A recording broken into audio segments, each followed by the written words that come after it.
안녕하십니까. 12월 11일 시황을 말씀드리겠습니다. 글로벌 시장은 그 금리 인상과 여러 가지 악재 속에서 침체를 거듭하다가 그 미국 다우지수 같은 경우는 10월 13일부터 해갖고 거의 한 달 반 정도를 꾸준하게 랠리를 이어왔습니다. 그래서 베어마켓 속에 랠리다라고 하는데, 하여튼 일봉상으로 보더라도 각도가 상당히 중요한데 일봉상으로 거의 45도 이상이 올라왔어요. 일봉상 45도. 그러니까 종목들도 항상 이렇게 각도가 45도 이상 올라가는 종목들을 발굴을 하면 올라가다 늘리더라도 다시 갈 수 있는 그런 종목들을 발굴할 수가 있고, 1차적으로 지금 살짝 여기서 이탈을 했죠. 이거는 뭐 다른 이유가 있겠지만 지난 영상에도 그렇고 당분간의 경제 지표에 의해서 이게 등락을 거듭할 것이다, 이렇게 말씀을 드렸고, 미국은 그 도매 물가인 그 생산자 물가 지수 PPI가 예상보다 강해가지고 요 하락이 나온 거예요. 그래서 항상 이런 경제 지표는 하락을 하더라도 이게 장기적으로 가는 게 아니라 어떤 당분간 단기적으로 많이 올라갔기 때문에 거기에 대한 뭐 구실로 보면 돼요. 그래서 당분간은 이런 경제 지표로 움직인다. 그래서 금리 인상은 뭐 0.75 또 자이언트 스텝이 나오면은 또 급락을 할 수가 있는데, 지금 분위기로는 일단 0.5 빅스텝으로 가는 게 아니냐, 이제 그런 기대감 때문에 또 이렇게 꾸준하게 상승했던 원인이 있습니다. 그래서 일단은 금리 인상은 내년에도 이제 0.5 또 중반이 됐든 2, 4분기가 됐든 3, 4분기가 됐든 0.25까지 낮춰질 때 시장이 급속하게 안정을 찾을 수가 있다. 그리고 아직도 남아있는 거는 이제 지정학적 리스크죠. 지정학적 리스크는 이제 우크라이나가 러시아 본토를 공격했어요. 그게 이제 미국이나 유럽 서방에서 준 무기를 가지고 공격을 하기 때문에 푸틴이 지금 핵 얘기를 간간히 꺼내고 있죠. 핵을 쓸 수도 있다는. 그렇게 해서 이제 본토 공격을 못하게 하려고 하는데, 그렇다고 지금 우크라이나가 그걸 멈출 것 같지는 않아요. 그리고 그런 부분하고 북한도 지금 지속적인 도발을 하고 있죠. 지속적으로 계속 뭐 포사격을 하고 꾸준히 하고 있는데, 그래서 미국 시장 같은 경우는 일단은 많이 하락한다 하더라도 여유 있게 보더라도 뭐 한 32,000선이 지켜지면 32,000선이 지켜지면 큰 문제가 없다. 단기적으로 많이 올라간 게 있기 때문에 어떤 구실로도 밀리더라도 큰 문제가 없다. 그래서 지금 33,000 한 260 정도에서 이 라인에서 만약에 지지가 된다라고 그랬을 때, 아니면 하회하더라도 33,000이 지지가 되면서 밑꼬리가 달렸을 때 뭐 산타레를 기대할 수가 있는 것이고, 아니면 단기적으로 많이 올라가기 때문에 이런 조정은 뭐 크게 문제 삼을 거는 없다, 그렇게 볼 수 있겠습니다. 우리나라 시장 같은 경우도 올라갔지만 미국 시장 같은 경우는 이 정고점을 뚫었죠. 정고점 뚫어서 이 정도에서 눌리고 있는 거고, 우리는 아직까지도 이 정고점, 그 올해 8월 달에 고점을 계속 하락한 데서 지금 거기를 돌파를 못 하고 있어요. 그래서 일단은 이 파란 부분 치면 1단계, 2단계 여기까지는 와 있는데, 지금은 이제 지난주에는 여기서 좀 밀리기 시작했죠. 여기서 밀리기 좀 시작했는데, 이 밑꼬리 양봉은 만기가 끝나고 밑꼬리 양봉은 우리 시장으로도 상당히 의미가 있어요. 더 치고 올라갈 수가 있는데, 또 다우지수가 PPI 때문에 또 하락을 했죠. PPI 때문에 하락을 해서 만약에 다음 주 초에 하락으로 시작한다 하더라도 밑꼬리가 얼마나 강력하게 달리냐, 거기에 따라서 추가로다가 우리가 2421을 뚫어가지고 2500, 여기서 쌍봉을 그리고 정확히 떨어진 이 자리를 일단은 가느냐 여기를 돌파하느냐에 따라서 산타랠리 여부가 결정이 된다, 그렇게 볼 수가 있겠습니다. 그리고 이제 선물은 내년 3월물로 바뀌었죠. 3월물로 바뀌어가지고 약간 그림이 다르긴 하지만 비슷하죠. 쌍바닥에서 많이 올라왔기 때문에 이 분위기를 돌파를 했으면은 여기서는 정고점을 우리가 돌파할 수 있었는데, 또 여기서 단기적으로 많이 올라가다 보니까 정확하게 거의 쌍봉에서 밀리기 시작했어요. 그래서 마찬가지로 만기 때 밑꼬리가 좀 달리고, 그래서 만기 때도 제가 그랬죠. 밀이 다 터져서 콜옵션은 2000%가 외곽역이 터졌고, 그다음에 풋옵션 같은 경우는 3거래일 동안에 2800%가 나오는 바람에, 그럴 경우에는 만기 당일이나 만기 전에는 대박은 없다.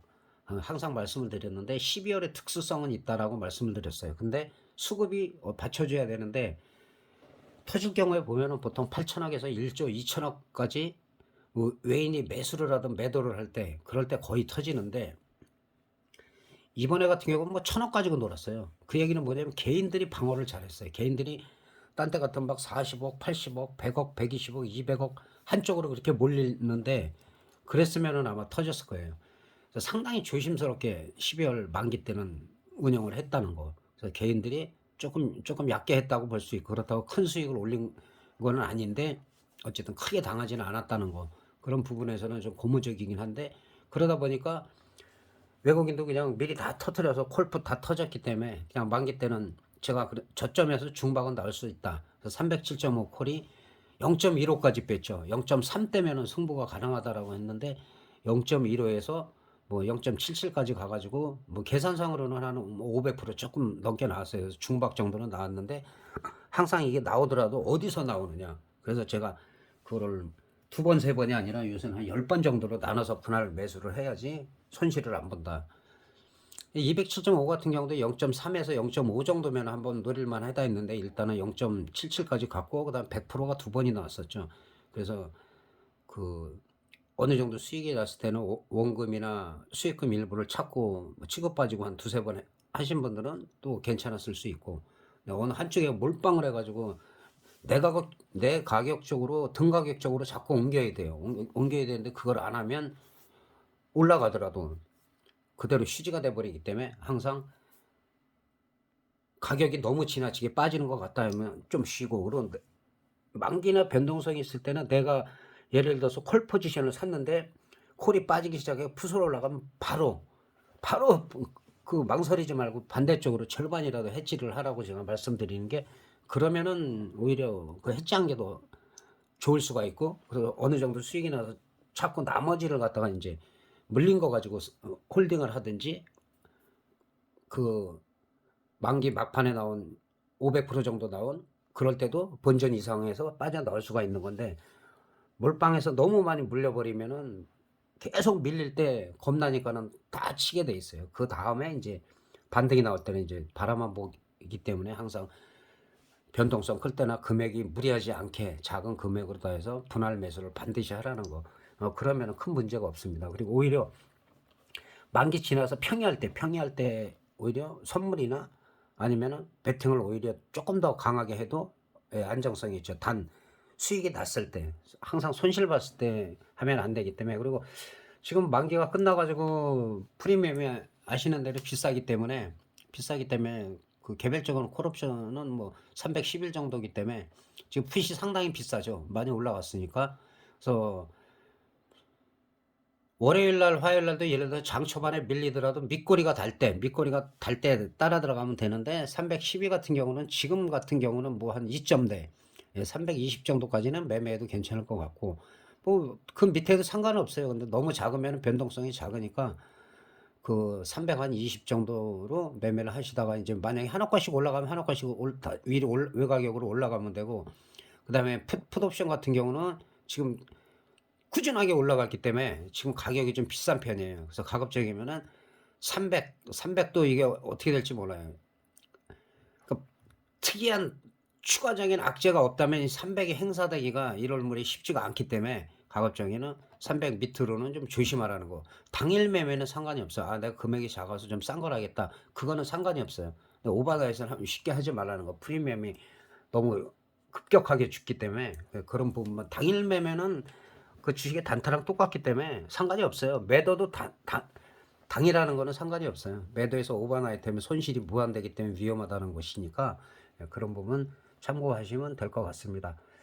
그리고 참 그 만기 전날이나 만기 날은 댓글로다가 제가 거의 시황 설명을 계속 하고 있어요. 그래서 잘 보시는 분은 잘 보시고, 도움이 된다고 뭐 댓글도 달고 저한테 연락 오시는 분들도 있는데, 소통을 하는 게 좋아요. 내가 물렸으면 어디서 물렸다. 예, 그런 거 뭐 언제든지 다시면은 정성껏 또 답변을 해 드리겠습니다.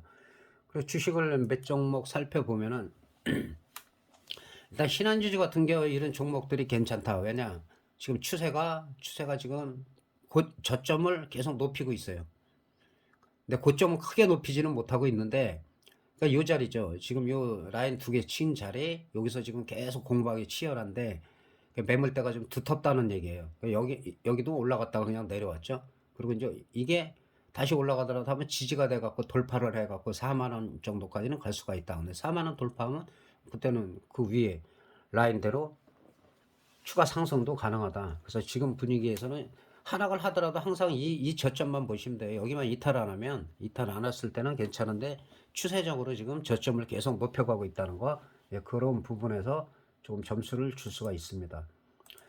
다음 이제 한국전력은 지난번에 이제 16,500원이면 항상 뭐 18,000원대까지 갈 수가 있고, 이게 저항이 되고 여기가 지지가 되면서 그다음에 요 라인 2만 원대까지 갈 수 있다. 근데 2만 원에서는 2만 1,000원이다. 근데 정확히 또 2만 1,000원을 찍었어요. 여기서. 예, 여기서 갑자기 2만 1,000원을 찍고 여기 돌파하면 여기는 떨어지는 수순대로 나오기 때문에 이건 몇 년 동안 계속 이 종목을 제가 말씀을 드렸기 때문에 항상 18,000원대, 2만 원대는 큰 문제가 없다. 그랬을 때 거기서 분할 매수를 하더라도 이렇게 갑자기 빠지는 거는 뭐 어쩔 수 없는데 그다음에 계속 바닥을 다지고 올라올 땐 또 급격하게 올라오죠. 그래서 이 가격대에서는 2만 원대까지는 올라올 수가 있다. 표시를 했는데 일단은 2만 1,000원을 찍었어요. 여기서 뭐 눌릴 수도 있겠지만은 돌파를 하면 일단 22,000원, 그 다음에는 한 24,000원까지도 볼 수가 있으니까 이런 종목들은 그래서 가급적이면 좀 탄탄한 종목들 위주로 설명을 드리고 있습니다. 지금 롯데쇼핑 같은 경우도 일단은 바닥을 다지고 그 다음에 상승 시도를 하는데 상승이 강하진 않아요. 근데 이 장대 양봉에 항상 장대 양봉이 나왔을 때 주식이든 옵션이든 여기에 절반, 대충 눈대중으로 해도 이 절반은 이탈하면 안 돼요. 절반을 지켜지면 또 추가 상승을 노리는 거기 때문에 음봉에 나왔는데 또 이 절반 정도는 지켜줬고 그다음에 양봉 나오고 여기서 지금 상황에서는 분위기가 나쁘지 않아요. 한 단계 나가서 한 95,000원 정도까지는 노릴 수도 있겠다. 그렇게 보여집니다. 그리고 카카오 같은 경우는 진짜 삼천리 제가 말씀드리고서도 거의 150% 이상의 그런 무거운 종목이 이렇게 어려울 때 올라갔고 카카오도 마찬가지죠. 카카오도 아마 제가 그 3년 전에 저점에서 찍어가지고 10몇만 원까지 갔다가 지금 밀리고 있기 때문에 그리고 11만 5천 원 이탈하면 매매하면 안 된다라고 제가 말씀드렸었고 그 뒤로 계속 빠진 거예요. 그래서 그 지지와 저항이 그렇게 중요하다는 거. 근데 지금은 바닥을 다지고 상승 시도를 노리고 있어요. 플랫폼이 비슷해요. 네이버도 마찬가지고 옛날에 네이버가 좀 강했는데 카카오도 예를 들어서 지금 이 자리 66,000원, 200원짜리가 돌파가 되느냐? 돌파가 됐을 때 그다음에 75,000원, 한 82,000원 정도, 9만원 이렇게 볼 수가 있는데 워낙 많이 빠졌기 때문에 지금은 항상 몰빵해서는 안 되는 시기다. 이게 지금 모건 스탠리도 그렇고 그 월가에서 나오는 얘기도 지금 내년 1분기를 되게 안 좋게 보고 있어요. 그동안 침체했으니까 그런 게 이제 기업 실적이라든지 각종 지표 같은 거에 따라서 좌우가 되는데 거기다가 이제 항상 글로벌 시장 같은 경우는 특별한 변수가 있냐 없냐 특별한 변수가 나타나냐 안 나타나냐 그런 것들에 따라서 시장이 움직이기 때문에 그래서 글로벌 시황을 요약해가지고 그때 제가 중요한 거 말씀드리는 거예요. 너무 많이 얘기하면은 정신이 없기 때문에 그래서 카카오 같은 경우도 일단은 반등 시도를 노리고 있고 카카오뱅크도 비슷해요. 카카오뱅크도 마찬가지로 같은 계열이니까 카카오 같은 경우는 66,200원을 돌파하냐 못하냐 상당히 중요하다는 것. 그래서 지금 당분간은 글로벌 시장이나 우리 시장이나 보면은 베어마켓 랠리가 분명히 나왔어요. 지난번에도 한 번 더 그렇게 나올 수가 있다. 좀 그 8월 13일 이후로 좀 크게 나온 편인데 사실은 개인들한테 크게 소득이 없죠. 주가는 그렇게 올라간 게 없으니까. 그래서 일단은 산타 랠리가 있냐 없냐. 근데 단기적으로 너무 많이 올라갔기 때문에 조금의 조정은 필요하다. 필요하고 나서 예, 크리스마스 뭐 예를 들어서 뭐 일주일 전이나 전후로 해 가지고 랠리가 나냐 안 나냐니까 다음 주 같은 경우는 좀 숨고르기가 좀 나오는 게 오히려 더 자연스럽다. 그 나오는데 너무 급락을 하지 않고 하락하더라도 밑꼬리가 얼마나 달고 그다음에 양봉이 제대로 나오느냐. 그때가 단기적인, 예, 파생이고 현물이고 베팅 찬스다. 그렇게 보면 되겠습니다. 이상으로 그 만기가 끝나고 시황 설명 간단하게 드렸습니다. 예, 대단히 감사합니다.